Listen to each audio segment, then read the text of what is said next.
इतना स्वादिष्ट भोजन खाने के पश्चात क्या निद्रा आती है। ये है वृंदावन का आनंद। वाह वाह वाह, पुष्पों की सुगंध आ रही है। आहा, क्या बात है।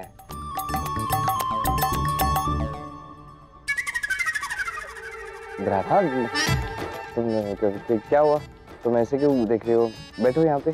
तुम बताओ, तुम्हें क्या हुआ है? अभी कुछ क्षण पूर्व तो तुम रो रहे थे, दुखी थे, अभी हंस रहे हो, आनंद से भरे हो।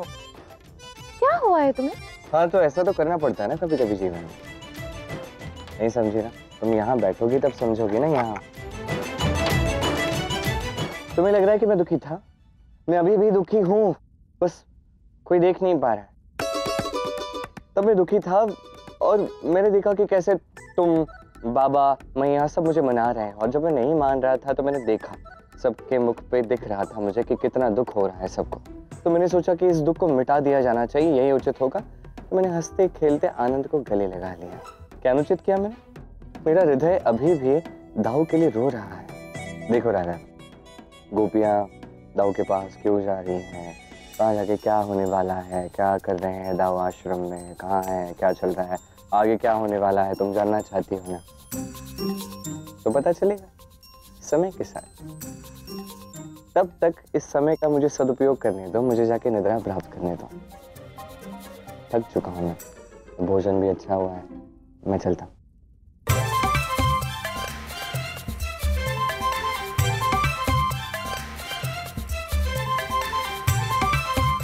श्री कृष्ण का संदेश बलराम दाऊ के लिए। कान्हा का संदेश?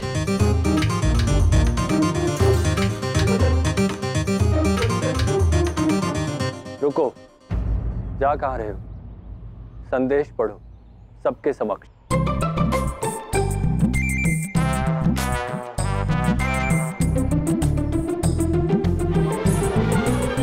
प्रिय दाऊ, अपने कान्हा को क्षमा कर दो। मैंने आपको फंसाया क्योंकि यदि आप आ जाते तो मुझे यहाँ से जाना पड़ता, और मैं इस वृंदावन से, इस भूमि से, गोपियों के स्नेह से, मैया के माखन से, राधा के प्रेम से दूर नहीं जाना चाहता था। यदि आप यहाँ आते तो मुझे जाना पड़ता। यही वचन है मेरा मैया को, राधा को। आपको मेरे कारण आनंद भोग विलास छोड़ आश्रम के अनेक कार्य करने पड़ रहे हैं। मेरे कारण आप वहाँ फंसे, क्षमा करें। मुझसे क्रोधित हो गोपियां आपकी ओर ही आ रही हैं और आप वहीं आश्रम में ही रहना और गोपियों को संभाल लेना। रुक जाओ सबके सब, तुम सब कहीं मत जाओ। कृष्ण ने हम सबके समक्ष अभिनय किया है और पुनः एक बार छलाया हम सबको। पर राधा, कृष्ण कल सच में भावुक हो गया था। हाँ हाँ, और घर पहुंचते ही स्वादिष्ट पकवान के नाम पर सारी भावुकता पवन के हल्के से झोंके के साथ बह गई। सारा आनंद तुरंत लौट आया। अच्छा, कृष्ण ने हम सबके साथ छल किया? मुझे तो यही प्रतीत हो रहा है, क्योंकि उसने संदेश में क्या लिखा था कि दाऊ सांदीपनी के आश्रम में है। किंतु ये कैसे संभव है? मुझे तो ये भी असत्य लग रहा है, क्योंकि यदि कृष्ण आए तो वहाँ द्वारका की रक्षा कौन कर रहा है? और दाऊ के अतिरिक्त द्वारका की रक्षा तो कोई नहीं कर सकता। तो बलराम दाऊ द्वारका में है? मुझे तो ऐसा ही लगता है। मुझे तो अब मन ही नहीं कर रहा है कृष्ण के पास रहने का। अच्छा है, मैं तो कहती हूँ कि तुम सब ना द्वारका चले जाओ। इससे दो लाभ होंगे, एक तो कृष्ण का झूठ पकड़ा जाएगा और दूसरा तुम वहाँ बलराम दाऊ के साथ रहोगे। वो प्रेम और पवित्रता से भरे हुए हैं, वो किसी के साथ छल नहीं कर सकते। तो ठीक है, वहाँ द्वारका पहुँचते ही, दाऊ से मिलते ही मुझे संदेश भेज देना। मुझे संदेश मिलते ही मैं यहाँ कृष्ण का भेद खोल दूंगी और द्वारका लौट आऊंगी। धन्यवाद राधा, हम सबकी सहायता करने के लिए। अन्यथा हम सब गुरु संदीपनी ऋषि के आश्रम पहुंच जाते, भटक जाते। ये तो करना ही था। हम पुरानी सखिया जो है और कृष्ण हमारा पुराना नटखट शत्रु है। स्मरण है जिस प्रकार हम उसकी ठिठोलियों से लड़ा करते थे एक साथ मिलकर? बस वही करना है। देखा कृष्ण, मैंने कैसे गोपियों को सही मार्ग पर भेज दिया है। अब ये दाऊ से मिलेंगे और तुम्हारा भेद खुलेगा। देखा गुरुदेव, देखा आपने, कान्हा ने सत्य में हमें फंसाया था। हमें यहाँ फंसा कर वो वहां वृंदावन में आनंद ले रहा है। हमें इस प्रकार से फंसाया उसने यहाँ कि हम वहां कभी जा ही ना सके। वाह वाह कृष्ण वाह, देखो बलराम, कृष्ण कितने महान हैं। क्षमा कीजिए गुरुदेव, कदाचित आपने कुछ और ही कहा और मैंने तो कुछ और ही सुन लिया। कृपा करके दोहराइए ना, क्या कहा आपने? बलराम, आपको भी कृष्ण से सीखना चाहिए। कितना धैर्य है कृष्ण में, अपने दोष को स्वीकार करना, सबके समक्ष क्षमा याचना करना। द्वारकाधीश होते हुए भी कितनी विनम्रता, कितनी सरलता है कृष्ण में। ये कैसे होता है? कहा कुछ भी करे सदैव प्रशंसा उसी की होती। तो गुरुदेव, हमारे साथ तो छल हुआ है ना, उसने हमारे साथ जो छल किया, उस छल के लिए अपराध स्वरूप उसे कुछ दंड भी नहीं मिलेगा क्या? नहीं है? कदापि नहीं। जो क्षमा याचना करे उसे क्षमा मिलनी चाहिए, दंड नहीं। जैसी आपकी इच्छा गुरुदेव।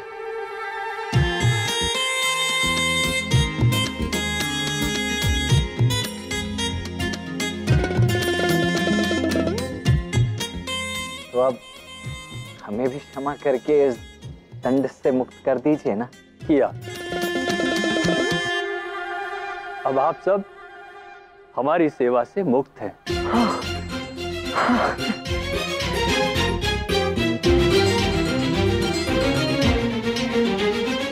बलराम, हम आप सबकी सेवा से अत्यंत प्रसन्न हैं। अब आप चाहें तो हमारे आश्रम का आतिथ्य स्वीकार करें, और यदि आप लोग जाना चाहें तो जा सकते हैं। नहीं नहीं गुरुदेव, आपका आतिथ्य स्वीकार कर सकूं इतनी क्षमता मुझ में तो नहीं। हम सब यहाँ से जाना चाहते हैं। कल्याण हो। ताऊश्री, हम गुरुदेव का आतिथ्य क्यों नहीं स्वीकार कर रहे हैं? हम ये संभव ही नहीं है। ये समस्त गोपियां कान्हा को छोड़कर मेरे पास आ जाएं। पिताश्री, ऐसी बात फिर पत्र में लिखते ही क्यों? ताकि हम सब यहीं फंसे रहें प्रतीक्षा में कि गोपियां आ रही। गोपियां तो आएंगी नहीं, क्योंकि वो तो झूठ कह रहा है।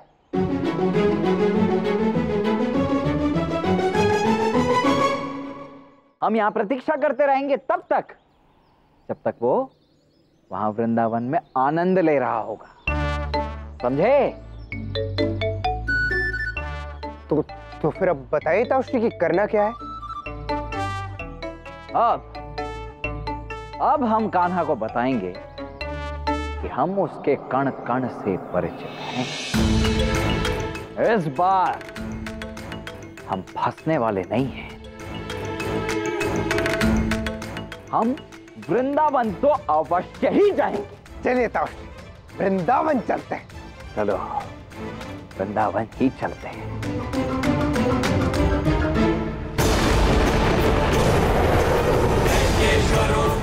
ये वानर तो अत्यंत शक्तिशाली है, इसे रोकना तो मेरे लिए असंभव है। अब एक ही व्यक्ति है जो मेरी सहायता कर सकता है।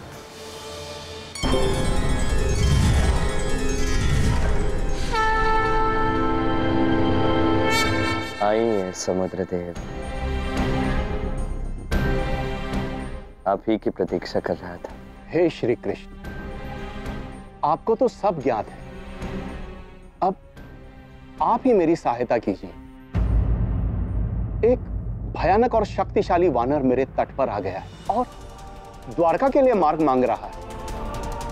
मेरे मार्ग ना देने पर वो पर्वतों को तोड़कर समुद्र में फेंक सेतु निर्माण कर रहा है। प्रभु, मुझे याद था द्विविद मुझे ढूंढते हुए एक न एक दिवस अवश्य आएगा।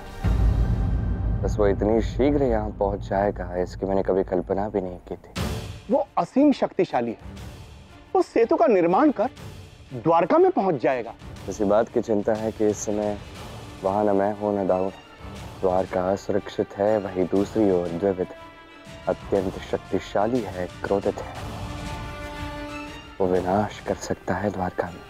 आप मुझे आज्ञा दीजिए, मैं सभी देवताओं के साथ मिलकर इस वानर से युद्ध लड़ूंगा और उसे परास्त करूंगा। नहीं समुद्रदेव, किसी भी शत्रु का सामना करने से पूर्व उसके विषय में जानकारी प्राप्त करना आवश्यक है, अन्यथा पराजय का मुख देखना पड़ सकता है। मुझे विश्वास है समुद्रदेव कि आप सब मिलकर भी उसे उसके उद्देश्य से विमुख नहीं कर पाएंगे। कौन है ये शक्तिशाली वानर, और ऐसा क्यों पुनः बार बार कह रहा है कि मैंने सेतु का निर्माण किया था और पुनः निर्माण करूंगा? वो इसलिए कह रहा है समुद्रदेव क्योंकि उसने सत्य में पहले सेतु का निर्माण किया है। त्रेता युग में जब मैं राम अवतार में था, उस समय मुझे लंका पहुंचना था एक विशाल सागर पार करके, और वो लगभग असंभव था, और संभव होता केवल और केवल एक सेतु के माध्यम से। और उस सेतु के निर्माण के लिए आवश्यकता थी शक्तिशाली योद्धाओं की, और तभी मेरे प्रिय हनुमान ने द्विविद को मेरे समक्ष भेजा।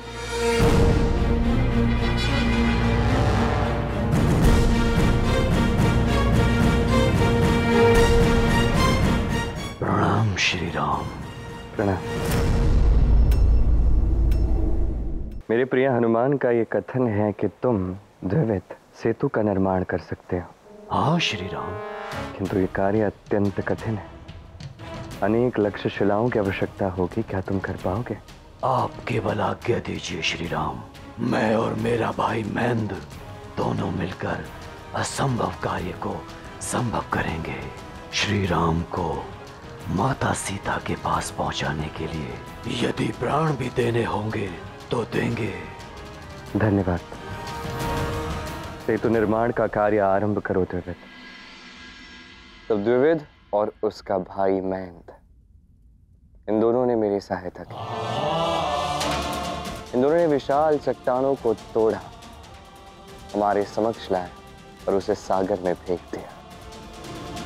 उनकी सहायता से इस सेतु का निर्माण संपन्न हुआ। पर प्रभु, आपकी ही द्वारिका का विनाश करने जा रहा है। उसे याद कहाँ है कि कृष्ण ही राम है, राम ही कृष्ण। वो इस सत्य से अवगत नहीं है। हुआ कुछ ऐसा है कि द्विविद का मित्र नरकासुर था, जिसका अंत मुझे करना पड़ा। अब उसी प्रतिशोध की अग्नि में द्विविद जलता हुआ द्वारका की ओर आ रहा है। पर प्रभु से रोकना तो होगा। यदि वो द्वारका पहुंचा तो विनाश करेगा, विनाश। इस समय द्वारका असुरक्षित तो है, किंतु इसका भी एक हल मैंने निकाल लिया है समुद्रदेव। अब अधिक समय तक द्वारका असुरक्षित नहीं रहेगी। अब निश्चिंत रहिए और द्विविद को मार्ग दे दीजिए। जैसी आज्ञा श्री कृष्ण।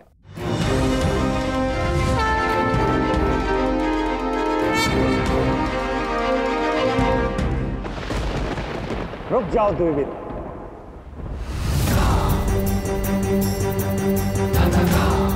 तुम अपनी शक्ति से पर्वतों का विनाश कर रहे हो, वृक्षों और पशु पक्षियों का नाश कर रहे हो।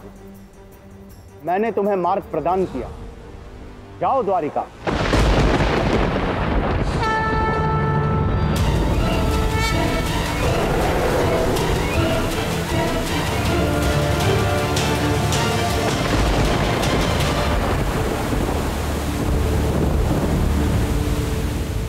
मैंने पहले ही सचेत किया था, पर तुम नहीं माने।